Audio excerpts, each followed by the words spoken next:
The elevator doors slid open, and two armed men stepped out. "Please, wait." Amara Johnson ran after them, her sneakers slapping against the polished floor. "There has to be some mistake." Neither man slowed down. One of them stopped beside a black luxury sedan waiting outside the building and turned toward her. "There is no mistake," he said coldly. "Your father owes $3 million. Amara's stomach dropped. $3 million, not 30,000, not 300,000, $3 million. The words felt impossible. "My father doesn't have that kind of money." "Exactly." Man opened the car door.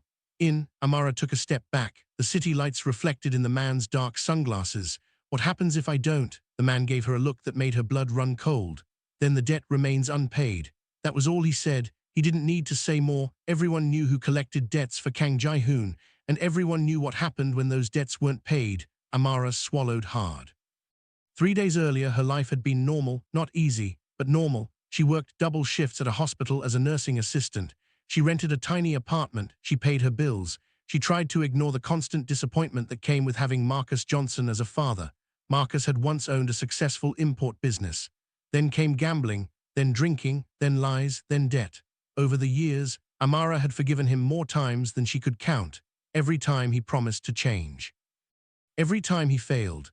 But she never imagined things could become this bad. 3 days ago, she had returned home from work to find her father's apartment completely empty, furniture gone, television gone, clothes gone, even the family photos were missing. Only a single envelope remained on the kitchen counter. Inside was a note. "Amara, I'm sorry, don't look for me." The note ended there. No explanation, no goodbye, no promise to come back, nothing. She had spent the next 72 hours calling hospitals, police stations, and everyone who had ever known him. Then the men arrived. And now she understood why he had disappeared. He had run and left her behind. The car ride felt endless. Amara sat silently while the city passed outside her window. Her hands trembled in her lap. Nobody spoke. Nobody looked at her. Eventually, the vehicle pulled into an underground garage beneath one of Seoul's most expensive skyscrapers. The doors opened. The same man motioned for her to follow. Amara's heart pounded as she entered the elevator. The ride to the top floor felt longer than the drive itself. When the doors finally opened, she found herself standing inside a luxurious private office. Floor-to-ceiling windows overlooked the city. Everything was quiet, too quiet. A man stood near the glass. His back faced her, tall, perfectly tailored black suit, hands clasped behind him. Without turning around, he spoke. "Miss Johnson." His voice was calm, controlled. Dangerously calm. Amara knew instantly who he was. Kang Ji-hoon, the man everyone feared. The Korean Mafia boss whose influence stretched through business, politics, and the criminal underworld. He finally turned around. Amara expected someone intimidating, someone cruel. Instead, she found a man who looked surprisingly young. His expression revealed nothing. No anger, no amusement, nothing. He sat down behind a large desk. "Sit." Amara remained standing. "I'd rather stand." Ji-hoon nodded. "As you wish." Silence settled between them. Finally, Amara gathered her courage. "My father is the one who owes you money." "Correct." "Then why am I here?" "Because your father is gone." His answer hit harder than she expected. Because it was true, Marcus had abandoned her. Again, Amara clenched her fists. "I don't have $3 million. "I know. Then what do you want from me?" For the first time, Ji-hoon's eyes lifted directly to hers. Something unreadable flickered there. "Want to make you an offer?" Amara frowned. "What kind of offer?" A folder slid across the desk. She opened it. Inside was a contract. Her eyes moved down the pages, then widened. "What?" Ji-hoon remained calm. "I will erase your father's debt." Amara looked up. Hope exploded inside her chest. "Really?" "Yes." Relief nearly made her collapse. Then she continued reading, and the relief vanished. Her voice became barely a whisper. "Marriage?" Ji-hoon nodded. "You will become my wife for 1 year." Room spun. "This is insane." "It is practical." "No." She dropped the contract onto the desk. "No, absolutely not." Ji-hoon didn't react. Amara paced the room. "You can't be serious." "I am. Would you even want this?" "You don't need to know." Answer only made her angrier. "You expect me to marry a complete stranger?" "I expect you to make a decision." Amara laughed bitterly. "You make it sound simple." "Is simple." His voice remained emotionless. "Sign the contract. The debt disappears."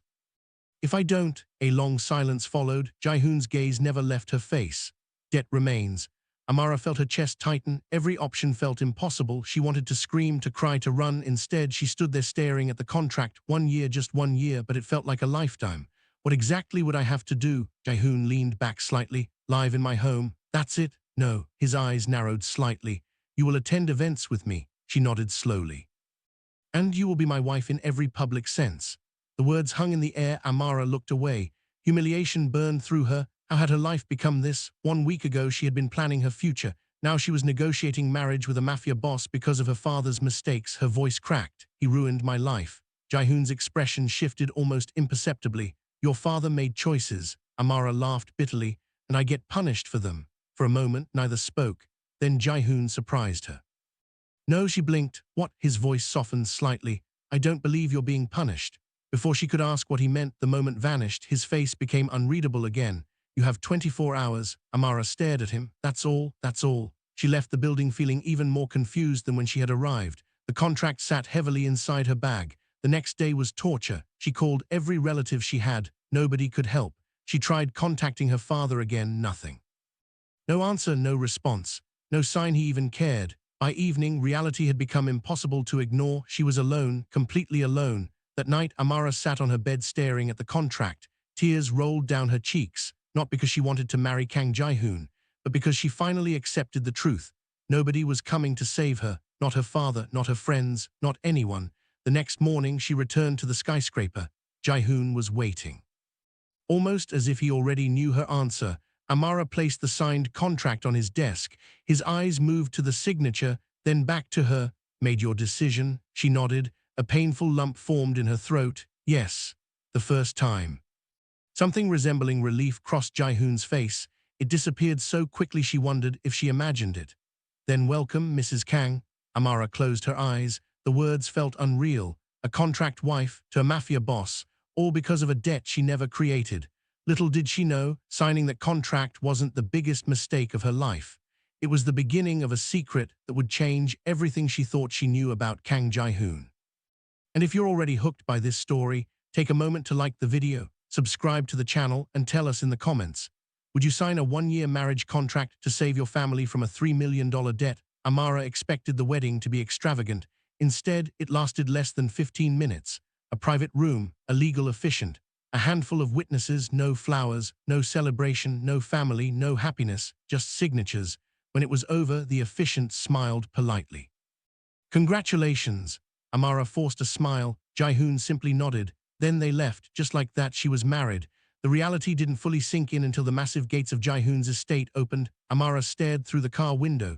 The property looked more like a luxury resort than a home. Security guards patrolled every entrance. Cameras covered every angle. The mansion itself seemed endless. You live here alone? She asked. Mostly. The answer raised more questions than it solved. Inside, a line of employees waited, housekeepers, chefs, security personnel, managers, at least 20 people. Every single person bowed respectfully toward Ji-hoon. Then their eyes shifted to Amara, curious, confused, judgmental. She instantly felt out of place. One woman stepped forward. Welcome home, Mrs. Kang. The title made her uncomfortable. Ji-hoon noticed. His voice remained calm. Get used to it. Amara wasn't so sure. Over the next few days, she learned the routine of her new life. Breakfast at 7. Business meetings throughout the day, formal events several nights each week, security everywhere, rules everywhere, but something puzzled her. Ji-hoon never acted like the ruthless mafia boss she expected. One morning, she entered the dining room and found him reviewing documents. He looked up briefly. You skipped dinner. Amara paused. What? You skipped dinner yesterday. She blinked. He noticed that. I wasn't hungry. His eyes narrowed. You worked a double shift before moving here. Your body is exhausted. Amara stared. That sounded less like a mafia boss and more like a concerned husband. Before she could respond, a chef appeared carrying breakfast. Ji-hoon returned to his paperwork. The conversation ended, but the moment stayed with her. Over the following weeks, similar moments kept happening, small things, unexpected things. When she mentioned liking a particular coffee, it appeared the next morning. When she complained about insomnia, a doctor quietly arrived the following day. When she caught a cold, Ji-hoon cancelled an important dinner to ensure she rested. None of it made sense. The man barely spoke, yet somehow he always noticed. One evening, Amara finally confronted him. They were returning from a charity gala. The city lights flashed outside the car windows. Can I ask you something? Ji-hoon glanced at her. You just did. She rolled her eyes. A tiny smile tugged at the corner of his mouth.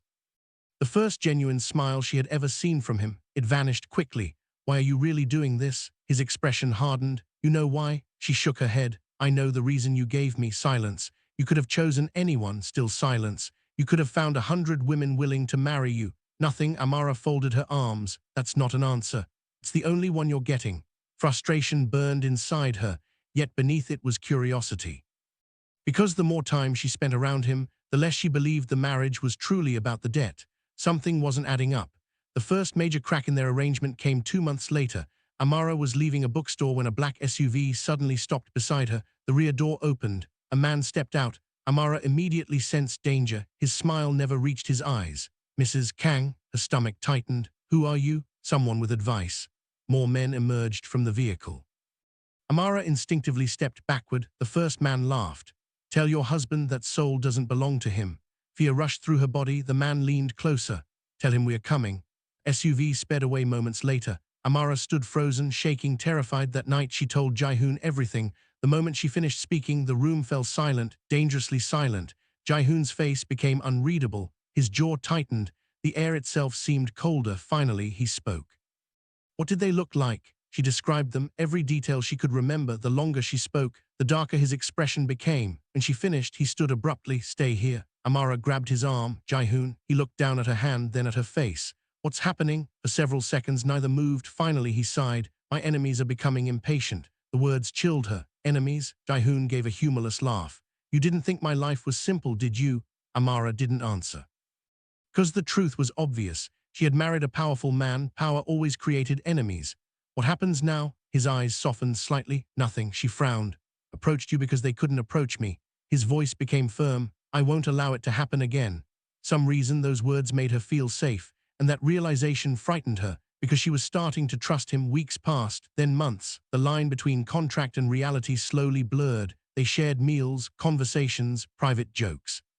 Comfortable silences. The distance between them shrank. Neither acknowledged it, neither dared. Then one rainy evening, everything changed. Amara couldn't sleep. She wandered through the mansion until she reached Ji-hoon's private office. The door was slightly open. Light spilled into the hallway. She hesitated, then stepped inside. Ji-hoon wasn't there. A photograph on the desk caught her attention. She picked it up and froze. Her heart nearly stopped. The woman in the picture was her mother. Amara stared, confused, shocked.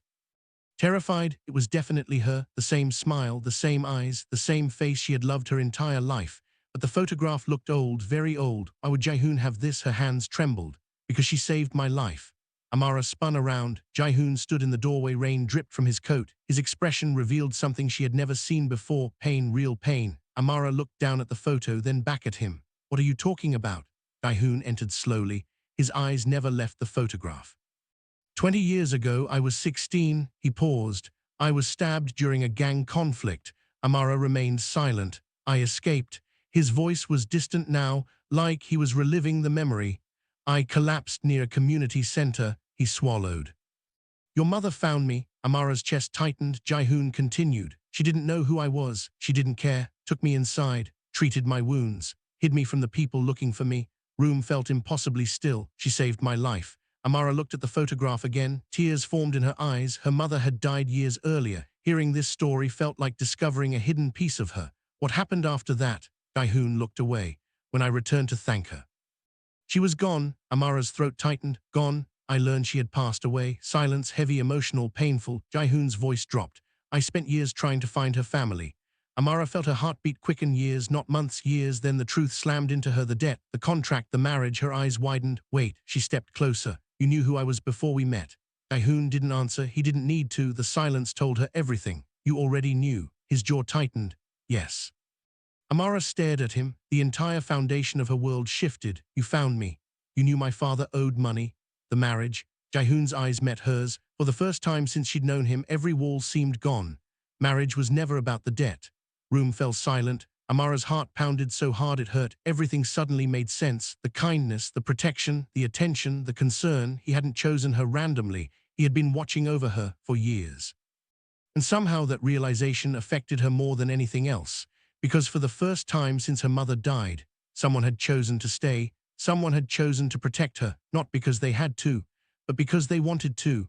And neither of them realized that their growing feelings were about to be tested in the most devastating way possible. Because far away, Marcus Johnson had finally decided to return, and he wasn't coming back alone. If you're enjoying the story so far, don't forget to like the video, subscribe to the channel, and comment below. Do you think Ji-hoon was wrong to keep the truth from Amara? The final part is where everything explodes. 3 days later, Amara opened the front door and nearly dropped the grocery bag in her hands. Dad, Marcus Johnson stood outside the mansion gates, older, thinner, more exhausted, but unmistakably her father. For a second, Amara forgot everything, the abandonment, the debt, the fear, the humiliation. She rushed forward, pulled her into a hug, tears streamed down his face. I'm sorry, baby. Amara's emotions exploded all at once, anger, relief, love, resentment, hope, all tangled together. Do you have any idea what you put me through? Marcus lowered his head. I know, you don't, her voice cracked. I thought you were dead. Marcus wiped his eyes. I never wanted any of this.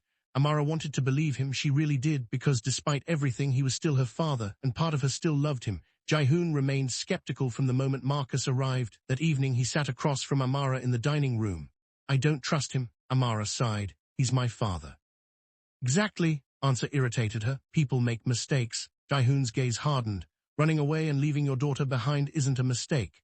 The words hit hard because they were true. Amara looked away. He says he wants to change.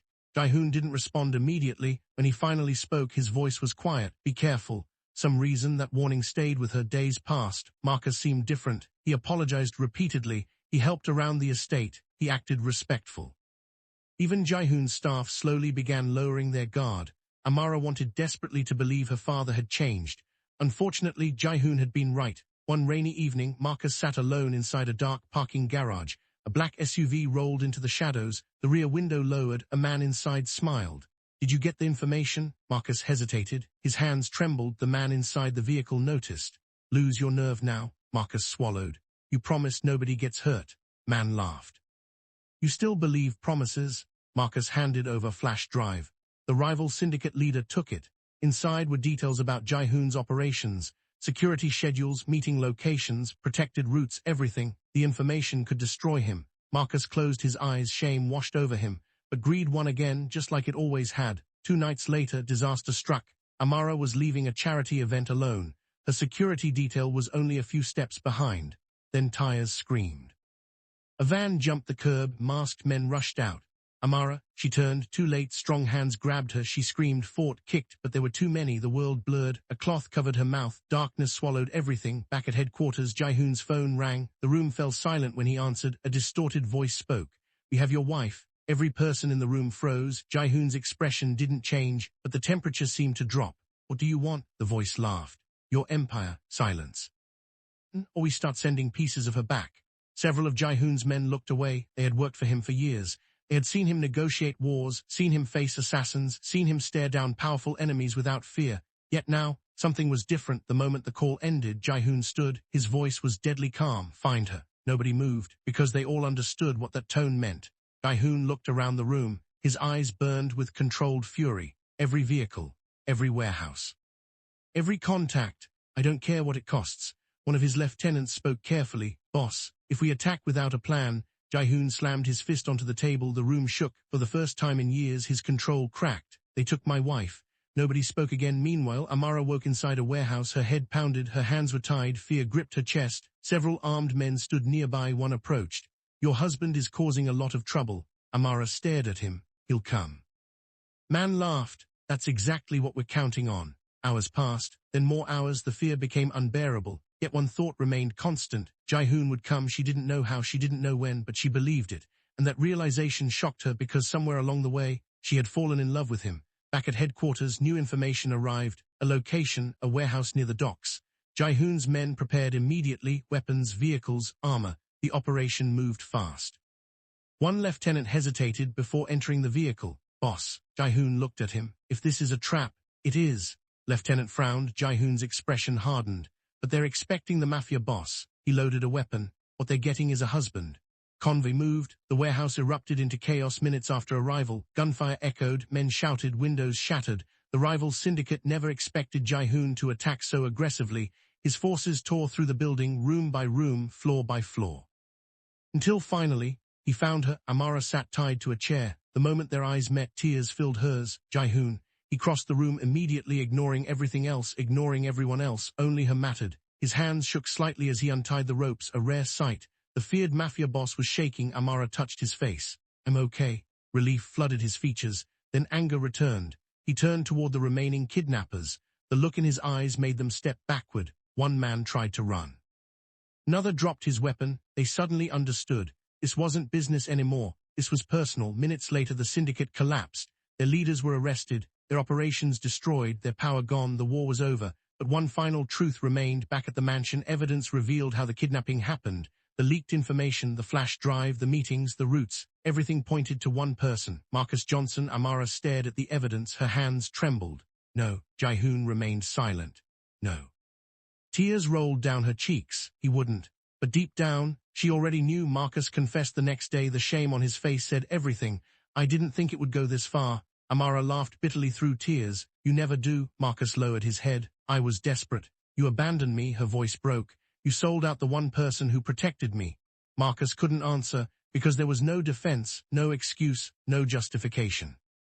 The first time in her life, Amara stopped making excuses for him.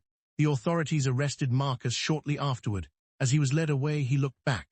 Love you, Amara. Tears filled her eyes, but she didn't follow, didn't run after him, didn't save him. Some choices carried consequences, and this time he would face them. Months later, peace finally returned. For the first time since the contract began, life felt normal. Then one morning, Ji-hoon placed a familiar document on the table. Amara looked down, divorce papers, her heart sank. The contract, 1 year had passed. Ji-hoon sat quietly. You fulfilled your obligations. Amara stared at him. Every emotion she had buried rose to the surface. You promised freedom. His voice remained steady. You deserve a choice. Silence filled the room. Ji-hoon pushed the papers toward her, then stood, as if preparing to walk away, as if losing her was something he had already accepted. Amara looked down at the documents, then back at him. A slow smile appeared. Before Ji-hoon could react, she tore the papers in half. The sound echoed through the room. Ji-hoon froze. For once, the powerful mafia boss seemed completely speechless. Amara stood, her eyes filled with tears. You idiot. Ji-hoon blinked. What? She laughed through the tears. Contract may be over. She stepped closer. But I'm not leaving. For a moment, neither moved. Then Ji-hoon's carefully controlled composure finally broke. Relief, joy, love, all visible on his face.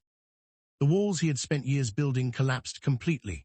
Love you, Amara. The words were simple, but they carried everything. Amara smiled. I know. Then she kissed him, not because of a contract, not because of a debt, not because of an obligation, but because they had chosen each other.